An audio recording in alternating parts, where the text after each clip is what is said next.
I traveled all the way to Nemo Equipment headquarters in Dover, New Hampshire, where they're giving me an exclusive look at some of their unreleased gear and a behind-the-scenes look at how it all comes to be. From design concepts to real-world testing to what they do when people send back equipment for repairs. We're also going to check out the upgraded version of one of Nemo's most popular backpacking tents. We'll get a sneak peek at a brand new sleeping pad with a price tag I honestly could not believe. And we'll also look at a brand new backpacking quilt with one of the most unique, baffling designs I have ever seen. You're going to even hear from Nemo's founder and CEO, Cam Brenzinger, and we'll also be learning about all the gear with one of their top product designers. So let's get into it. Okay, is this a new sleeping pad? It is new for 2026, not out yet. Oh, really? Yeah. Wow. First look, folks. Okay, cool.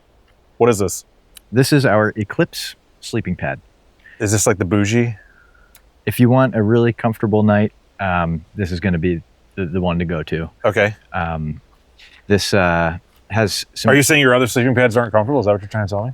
Come on, Dan. I'm not saying that. What we did with Eclipse is we recognized that there was this opportunity for a pad that you could take backpacking, you could use car camping, and it does both pretty well. You know, if you want a really light pad, take our Tensor Elite, sure. But if you want one pad that can cross over, this is a pretty good choice. It's built the same way our Tensor is, with our space frame baffle system. So the material that connects the top sheet to the bottom sheet is our baffle. And we choose to use fabric baffles. 6.2. Yeah. Sorry, I'm way ahead of you. That's you're crazy. Jumping ahead. Sorry. You're jumping ahead. Go. But the baffles are fabric, not TPU, which means it's really stable. It means if you lean on one side of the pad, the other side doesn't bulge up like a waterbed. So it's a really firm sleep surface. But because of the way we stack insulation inside, we can achieve an R value of 6.2. So it's really warm. That's crazy. Yeah. This is a winter pad. Yeah, it's a 3-season plus for sure. Dude, no, this is a friggin' winter pad. don't listen to him. It's a winter pad. Actually, listen to him. I mean, depending somebody's on what gonna be texting me or commenting how they got frostbite, and I'm gonna have like lawyers calling me. No, I mean it absolutely can be. 6.2. The reason I'm not committing, it's a system, right? It's you can put this on snow. You can. Oh, for sure. Can I lay on it? Yeah, definitely. I want to lay on it. Now, what do you think of the hand feel of the fabric? Yeah. Oh, yeah. You know what? It feels like I wouldn't be mad if I was like a half naked thru hiker laying on this, all sweaty from the day. Yeah. We're using 2 types of yarns. We have a drawn yard, which is flat and shiny. I'm really liking this whole vibe right now, by the way. Yeah, you like this? Better than standing up. And it's using a textured yarn as well. And what that does is it gives you this anti-slip surface with a really nice hand. So it means you're not going to be slipping around throughout the night, and you're not going to have a sticky skin sticking to the pad either. Dude, I can already feel my warmth. Dude, how much is this? $149.95. Wait. That's $150? You've better double check that. Yeah, it's lower than the Tensor. Are you being serious? $150 for this sleeping pad? The regular. That's nuts. If it's really $150, that is the least expensive, biggest bang for your buck you're gonna get on a sleeping pad. End the video. We're done. Walk away. That's crazy. Are you kidding me? Not kidding you. Is that real? $150? Somebody in your pricing department. That's okay. Let me just say this is a 2026 pad. I'm going to save your butt right now, okay, Gabi, because if I get this wrong and you lose your job, I'm sorry. But listen, this is a 2026 pad. I'm going to do this for. I bet you prices could potentially change, right? Possibly, I guess. But that's nuts. If you leave it, please leave this $150 because doing what we can. You are helping the backpacker. That's all I got to say. That's amazing. What really stood out to me was how serious Nemo is about testing their gear. They don't just buy some off-the-shelf machines and call it good. They actually build their own testing equipment in-house for stuff that doesn't even exist on the market. They have this massive rain chamber where they can simulate a full-on storm to see how their tents and gear hold up. And yeah, I got to crawl inside one of their tents while it was literally raining inside of the building. The rain chamber. So similar to the wood shop, we've actually had a rain chamber basically since the beginning of Nemo, because in the first winter, I realized I've just finished some tent design. I got to test these things for waterproofness. How do I do that? Like, it's winter. Right, How do I do that? Literally, What do I do? what am I gonna do? So I went to a home improvement store way back in those early days and bought like some sheet plastic and 2x4s and a fountain pump and a oscillating lawn sprinkler and made this really crude, kind of version of that. They're like, what's this guy doing? yeah, exactly.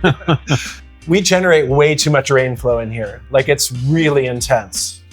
But that's okay, because all we want to know is, am I going to be dry? Yeah, like if we were Right. the textile manufacturer, we'd probably want a much more precise thing. But what we want to know, what we want to be sure of is this is going to see more rain in our chamber than it will see in real life. And if it passes that, then we're good to go. Time to make it rain.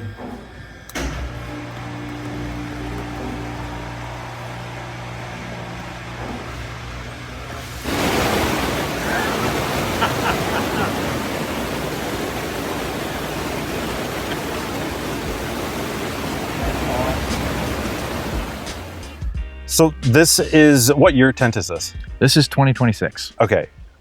2026? Yeah, new for 2026. Okay.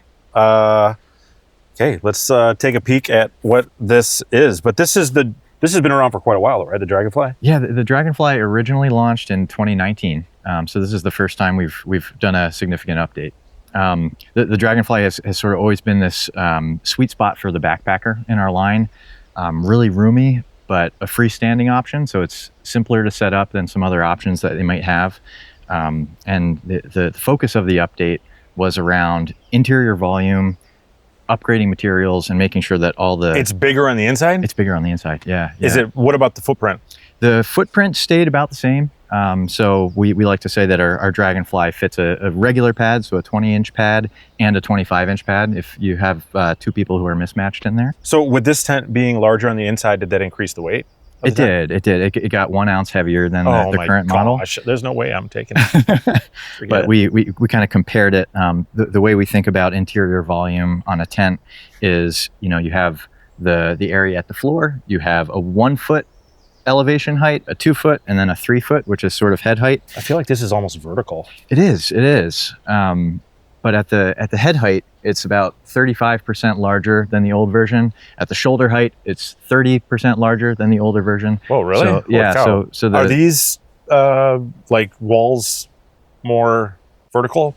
The head and toe? They definitely are, and it's got a bunch more room at the foot end as well. Oh, so who's the target person for this tent? This is the backpacker who's focused on comfort. It's really great for 3 to 7 day trips. It's probably a little too heavy for a thru hiker, but for a weekend warrior looking for a reliable, durable tent without compromising comfort, Dragonfly is kind of the go-to for weekend adventures. How much does this weigh? Do you know? This is 2 pounds and 12 ounces. Oh, wow. Yeah. All right. Well, take me through some of this stuff. Yeah, for sure. What the heck is that, and why is that there? Yeah. So this little fabric tub we call the landing zone, which is an accessory that comes with the Dragonfly. It's not something you have to purchase separately, and it provides outdoor waterproof gear storage for gear that is still important to you when you want to keep off the ground, but you don't necessarily need with you inside the tent throughout the night. Some camping gear just feels more thought out. I've noticed Nemo does this a lot, like color-tinted headlamp pockets or stuff sacks that double as pillows or pump bags. These little things, yeah, they're little, but they add up. While I was visiting their headquarters, I met Addison. He handles the gear that comes back under warranty. He's the guy who sees what breaks, figures out why, and then passes it all on to the design team. Now, I'm not saying that everything's perfect, but after seeing that process up close, it kind of makes sense why their stuff tends to feel a little bit more dialed. There's kind of a spectrum of quality assurance, if you will. On the one hand, you have the product development end. That's the front end. Like, when you're first coming up with the idea and you're taking it to market. Then there's also the quality control. Once it gets to the factory, you know, we want to make sure that the factory is exactly following the tech pack, like the specs and everything that we've created. It's pretty unusual for a brand, especially our size, to, relatively speaking, invest this much in testing.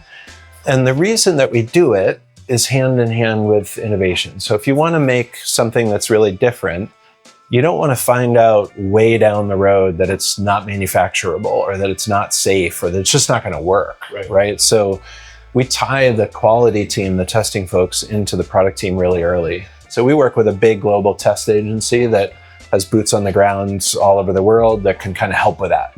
But this end is the creative end. This is where, like, we're creating the protocol, like creating the test standard that's going to be tested in the end. And we want to do that internally. We want to own that. What do we got? We got the Tensor Elite. This is the lightest version of our Tensor collection. We're looking at the short size right here. So I would say that's pretty short. It's pretty short. It's 63 inches. We also make it in the regular side and a long wide size. But this is all about weight savings. You know, we pack it into the size of about a soda can. It's 8.5 ounces, but we wanted to make sure that we weren't compromising on durability, right? The lighter you go, the more fragile your gear becomes. And so there were a couple things that were important to us. One is the weld strength. When a pad fails, it can fail in a couple ways, but one of the most common ones is the weld breaks. Okay. And it starts to delaminate, and you have almost a tumor form on one side of the pad. We made sure that the weld strength on the Tensor Elite matched the weld strength of the rest of the Tensor series, so we didn't skimp on the thickness of the TPU. And the other thing we did is we made sure that if we were going to go down in fabric thickness, this is a 10D yarn, 10D nylon, we were going to make sure that it had high abrasion resistance and puncture resistance. So it's actually a Cordura yarn that we're using for extra durability. Wow, okay. Yeah. Cool. So this is geared to the thru hiker, I would assume, right? Absolutely, absolutely. Okay. And you said it comes also in a rectangular version too, or no? It comes in a regular mummy and a long wide mummy. Oh, okay. So is that going to change? Is it always going to come in a mummy? For now, we just have mummies. Yep. Okay. Do you anticipate it coming in? We'll see. We'll see. No plans right now. See how it does first. Yeah, okay. Exactly. Awesome. This is. It feels like the. It reminds me of the Tensor. Am I off on that? No, like as far as the welding and stuff goes. Not at all. The look and the feel. I mean, exact same construction as the Tensor. Yeah. Oh, really? Okay. You still have the non-stretch baffling, so no waterbed effect. It uses the space frame baffle construction to pin insulation without any glue. Same valve that comes on the rest of the Tensor series. Okay. And comes with a lighter version of our Vortex pump sack. Okay, by the way, this is my phone. Okay, this is my cell phone. And behind my cell phone is the new version. This is the new Nemo Elite, right? Tensor Elite. Nemo Tensor Elite. It's literally the size of my cell phone. And this is how much R value? 2.4, I think. Yep. And this is the mummy style 20 by 72. Yep. Okay. And it weighs, I think, 8 ounces. 8.5 ounces. 8.5 ounces. Just throwing that out there for you thru hikers that are looking for something super ultralight. And if at 2.4 R value, you could easily get this down into the pretty cold shoulder seasons, I feel like. So, yeah, pretty awesome. Okay, what is this? What do we got? So this is our Pulse. It's a 20-degree quilt built for ultralight hikers. Okay. And there are some unique things to it that set it apart. You know, quilts can be pretty simple things. They're a DIY project for some thru hikers because they can be so simple. But we took an approach where we wanted to make sure that we were still offering a comfortable experience, right? And a lot of that comes down to patterning and construction. So the quilt, we made the choice to have a permanently sewn foot box. Oh, good. So your toes at least are always centered and warm, right? And the construction we use to keep all of the insulation in place. Oh, I can see it already. Yeah, it's a little unique. This is called a Caro step baffle. So typically when... Say that 10 times fast. I know. Typically when you make a sleeping bag, you have a series of chambers called baffles. They're big tubes inside that you inject with down. 1, 2, 3, 4, 5. This doesn't have those, and it cuts out a bunch of the extra material that you don't need. Instead of a continuous tube, it has these short sections of baffle material that are kind of like stabilizing walls throughout. Okay. So there is one big chamber of down, but it's kept in place with all of these partially stitched baffle chambers. So that sucks out a lot of weight, which is great. And the materials themselves save weight. This is a 10D polyester. It's the lightest polyester we use in our line. And it's filled with 1,000 fill power down. Oh, snap. Yeah, yeah. Oh, baby. That's some big plume right there. Absolutely, absolutely. Huh? It's 1,000 fill powered Expedry down. Okay. From Allied Feather and Down, which is a technology that helps the down dry super fast. Okay. If it gets wet or you have condensation in the morning, it's designed to dry. You know what people call me? What do people call you? The chair guy. Oh yeah? They call me the chair guy because I talk a lot about chairs. Yeah. So we're going to talk about chairs. Yeah. So we're sitting in Moonlights and we're looking at a Moonlight Elite. Okay. Wait, these are the Moonlights. Yeah, okay. Yep. So the Moonlight came first, and the Moonlight Elite launched in 2025, this year. And the Moonlight Elite is about a 1 pound chair. So what's really cool about that weight is it's actually backpackable or bike packable, right? Yeah, for sure. But Nemo being Nemo, we needed to figure out what our approach was going to be to the chair. How can we offer a better adventure experience? And with the invention of our Stargaze chair, which is all about supreme comfort, it's a chair that swings and a chair that reclines, we noticed that there was something about this dynamic motion of sitting that would be great to bring into the backcountry. So the standout feature here is the recline mechanism on the chair. It allows you to sort of lean back or sit up and really cater that position to what's most comfortable for your body or whatever you're doing. One thing that I was curious about, I noticed that this chair sits higher off the ground than other chairs. Am I right on that? I feel like that's true. Yeah. Because I've got a lot of chairs, and when I sit in this one, I feel like other chairs sit lower on the ground. This is way more comfortable to me because I'm up higher off the ground. Am I wrong? Is that intentional? It's got to be intentional. It's intentional. Yeah, Yeah. okay. That seat height is super important. I mean, the higher up you are, the less effort you need to stand up, and the less dangerous a sit down can be, right? I think these are cool too. I feel like these, is that intentional too? Swivel? Yeah, so this is a TPU mount that is actually welded to the mesh. So there's no stitching that's keeping this in place. Oh. So it's a really clean looking construction, but because it's TPU, it flexes, it's soft. Yeah. It conforms to whatever curve your back is, and also allows for a really satisfying click during setup. Yeah, this is awesome. Yep, I love this chair. I think you guys did a great job with it. This is, in my opinion, the king of backpacking chairs. I'll just say it again. So, yeah. All right, do we want to talk about these? Sure. Actually, The Moonlight or these? no, I want to, hold on. You brought these, and I told you guys to bring these because I think these have been on the market for a while, apparently, like for 6 years? 6 years, and Something like I that? did not know these existed, and I think these are awesome. A stake that cleans it's a self-cleaning stake. Right, that's exactly. Right? Yeah. Tell me about these. Yeah. So this is a fun product that we can tie back to a camping trip we took as a team. Actually, we were mountain biking in Moab, where the ground that we were camping on is sandy, it's silty, and cakes pretty badly. And when we were packing up camp, we noticed that we had to be cleaning between each flange of the steak before packing it away. Otherwise, you get home and you just have a dust cloud inside your steak bag, right? So we kind of noodled on that at the office. How could we solve that? And we thought that it might be cool if your steak had this cleaning puck integrated. So when you pulled your steak out of the ground, you could swipe the dirt away. Who right? thinks of that stuff? we made our cord reflective, so it really catches the light of a headlamp or something like that. But the puck is also glow in the dark. Okay. Walking around camp in, Crocs or. All I cared about was that I got clean. I had no idea that it did all these. This is like a transformer. Yeah, come on, man. My mom would have bought me the GoBots though. Just saying. Thanks, Mom. Yeah, so that's our sweepstake. We also have another stake accessory called the Airpin, which is an ultralight version of a stake that doesn't have nearly the amount of hardware. We were kind of challenged, what's the lightest stake we could make but still delivers that Nemo promise? How can we make this a little clever?